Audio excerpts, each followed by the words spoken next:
Hi అండి, అందరికీ నమస్కారం. Welcome back to my channel. ఇప్పుడే అందిన వార్త. దేశవ్యాప్తంగా పలు వైద్య సేవలు బంద్. పూర్తి వివరాలను ఈ వీడియోలో తెలుసుకుందాము. వీడియోని ఎక్కడే కానీ స్కిప్ చేయకుండా ఎండ్ వరకు చూడండి. అప్పుడే పూర్తి ఇన్ఫర్మేషన్ అర్థమవుతుంది. వీడియోకి ఒక లైక్ చేయండి ఫ్రెండ్స్. వీడియోలోకి అయితే వెళ్ళిపోదాము ఫ్రెండ్స్. దేశవ్యాప్తంగా అన్ని హాస్పిటల్స్లో కొన్ని వైద్య సేవలను నిలిపివేస్తున్నట్టు federal of resident doctors association FORDA ప్రకటించింది.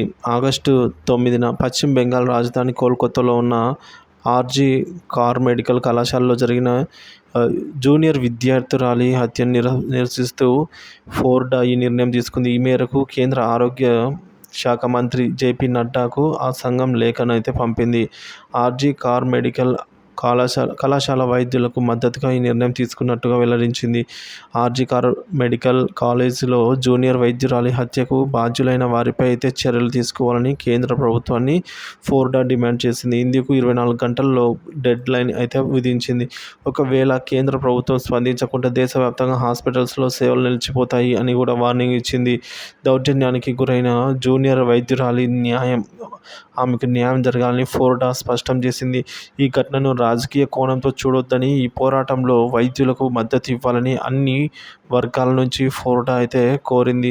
కోల్కతాలోని ఆర్జీ కార్ మెడికల్ కళాశాలలో PG సెకండ్ ఇయర్ చదువుతున్న జూనియర్ వైద్యురాలు స్థానిక హాస్పిటల్లో అయితే గురువారం రాత్రి విధుల్లో ఉన్నారు. ఆమె ఆగస్టు 9న ఉదయం ఆమె డ్యూటీ చేసిన హాస్పిటల్కి సెమినార్ హాల్లోనే ఆవిడ అర్ధనగ్న స్థితిలో అయితే శవమై కనిపించారు.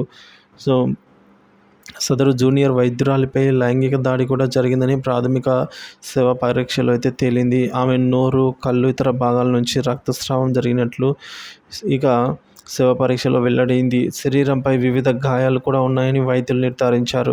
ఆమెపై అత్యాచారం జరిగినట్లు పోస్టుమార్టం ప్రాథమిక నివేదిక తెలిపింది. ఈ కేసులో ఇప్పటికే వాలంటీర్లను పోలీసులు అరెస్టు చేశారు.